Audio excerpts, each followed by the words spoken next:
I've been testing the characteristics of the various demodulator probes that I own, and I've decided that for purposes of using the analog discovery or testing the analog discovery, that I'm going to use the B&K PR32A. That's the probe that I have hooked up right now.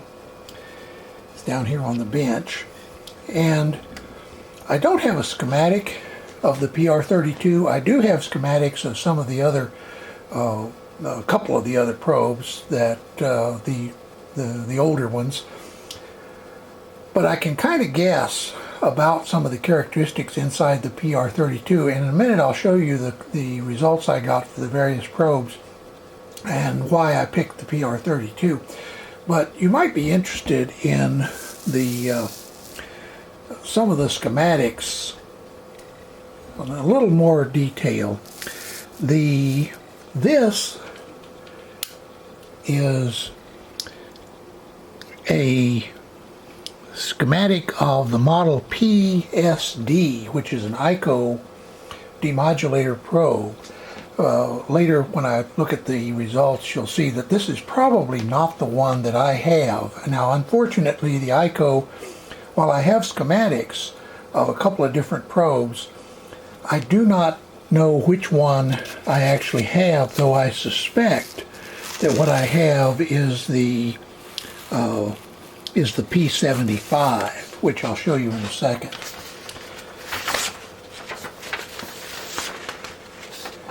Here is the P75, and one difference between the two is you'll notice that the P75 has a 0.002 microfarad capacitor on the output, whereas this has an RC network consisting of 100 microfarads or 100 picofarads and a 220K on the output. And I'll show you in a minute why I am guessing that the probe I have is the P75. But before we look at the results, let me refresh your memory on the 337C, which I do know what's inside this probe. I took it apart, and the fact that it uses a 0.001 microfarad. So let's look at some of the results I got and see why that I'm saying some of the things I'm saying about the results. Here is a chart, and this column is the model, in other words, the type of probe.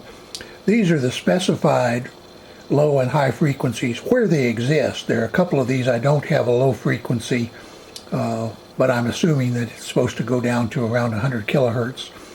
And then these are the values I measured, and I'll say a little bit about that in a second. The next column is the specified and measured highest audio frequency. In other words, the highest frequency of the modulation signal, not of the RF signal. In other words, the output frequency. And then finally on the right is the peak-to-peak output. In other words, how much of the signal does the probe recover. And you'll see that the Syncor, this bottom one, actually had the highest recovery, and that's because it's a full wave instead of a half wave. So it actually gives you a stronger output signal for the same input signal. And to do this, I had to fudge a little bit. Let me just briefly talk about these high frequency measurements and so on. When you start looking at frequencies in the 300, 400, and 600 megahertz range, your setup becomes critical. And yes, I have experience in metrology, and I understand that my test setup is nowhere near a metrology setup. It's just intended to give me an idea of which probes and about where they go. So I wound up having to fudge some things, adjust some values and so on to make up for reflections. I tried terminating in 50 ohms. I tried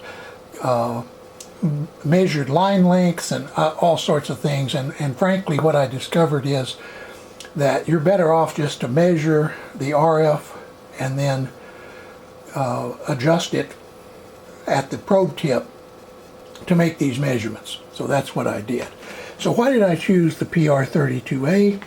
Well, you see that even though it's spec to go to 950, it actually only goes to about 600 or a little higher megahertz, at least in my measurements. It does recover up to 3 kilohertz of bandwidth, and you can see this probe is clearly intended for use with sweep generators. What's interesting is that 337, the one that I call the dinosaur bone, it'll go to 17 kilohertz on the output, and that's partly because it has such a small capacitor on the output that it doesn't limit the audio frequency. Now understand, the audio frequency and the RF frequency, this is the frequency response of the input, and this is the frequency response of the output. The one thing I did notice, the difference between the B&K and the cheaper Hong Kong unit is the high frequency response isn't as good, and I'm guessing that's probably because they're not using a high-speed diode. I think the B&K uses a high-speed diode, and that's why it can get out to 600 or 700 megahertz.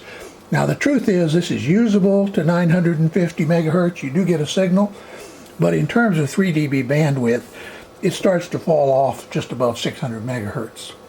So I'm going to use the PR32, the B&K, for the experiments that I will be doing in extending the frequency range of the analog discovery. So what you see on the screen is the waveforms software for the analog discovery 2. At the bottom is the waveform generator, and you'll notice there are basically 2 displays. The blue line is the basic audio waveform, and I'll show you the setup here in a second, and then the yellow and green and so on are a modulated waveform. So the way this is set up is there is a box in the waveform generator that you can select. Normally in the default mode it comes up as simple. In other words, it's just a simple generator. It just generates a single tone, in which case what you would get is the signal that you see here, and that is a 1 kilohertz sine wave. What I have done is selected modulated. I have unchecked the FM box but checked the AM box, so that what you now have is a 455 kilohertz sine wave, AM modulated with a 1 kilohertz sine wave at 100%. So what I'm going to do now is turn the generator on, and you see at the top, this is one channel. This is the demodulator probe, which I have connected to one channel of the analog discovery. And this is the other channel, which I have connected to the RF signal, the 455 kilohertz modulated signal. So this is the AM modulation at 100%. And at the top, what you see is the recovered audio, that is the demodulated audio, just as we were seeing earlier. Once again, I'm using the B&K PR32A demodulator probe. Now, what we're showing here, of course, this is well within the frequency capabilities of the analog discovery. As if you watch some of our earlier videos, you know that the analog discovery 2 is usable up above 20 or 25 megahertz. In fact, you can go near 30 megahertz with the scope in the analog discovery. So that's plenty high enough to display a 455 kilohertz waveform, and as you see here. So why would you need a demodulator probe? Well, where I would like to go is to be able to work in the high frequency bands, preferably as high as the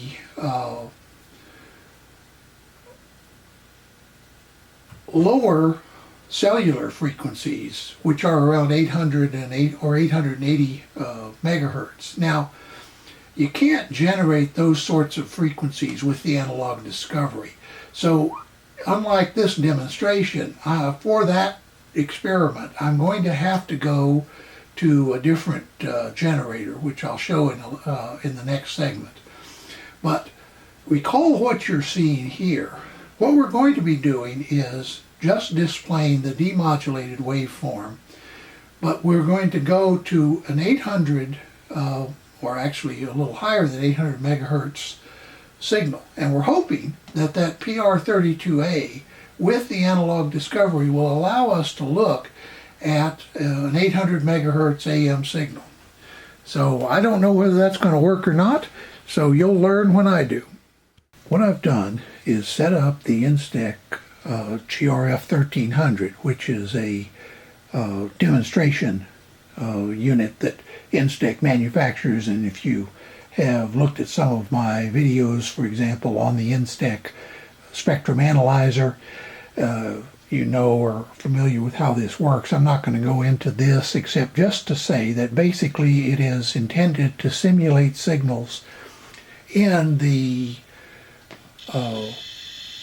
cellular phone bands, and primarily it's intended as a trainer to be used with their spectrum analyzers that analyze cellular telephone signals, GSM, and things like that.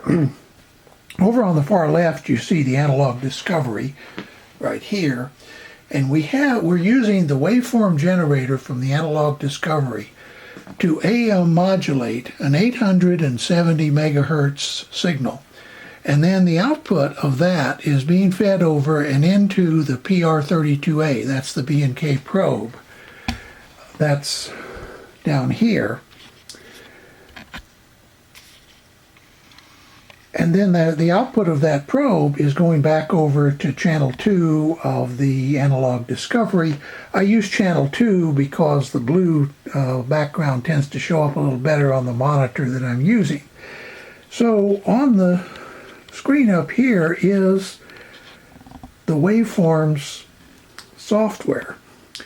On the bottom is the 1 kilohertz modulating signal coming out of the waveform generator. And on the top is the demodulated audio.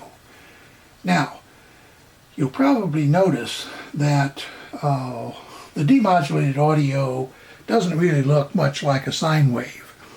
And this is one of the problems and why I was trying to work with some demodulator probes, because frankly, finding a relatively low-cost way to look at signals in the 800 megahertz band is a real challenge. Most of the scopes won't go anywhere near this frequency. So that's the reason that I have been trying to work with demodulator probes to see if I can find something that will enable, for example, a EE student to at least be able to look at 800 megahertz modulated waveforms in the time domain.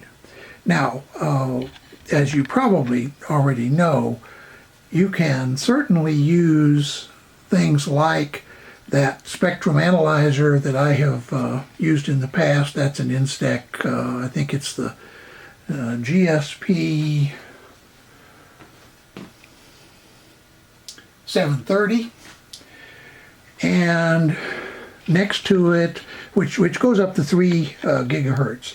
Next to it is a Siglent spectrum analyzer that I acquired a few months ago that will also go to 3 gigahertz. It has it's a lot better spectrum analyzer, but for training purposes, this Instec is pretty good.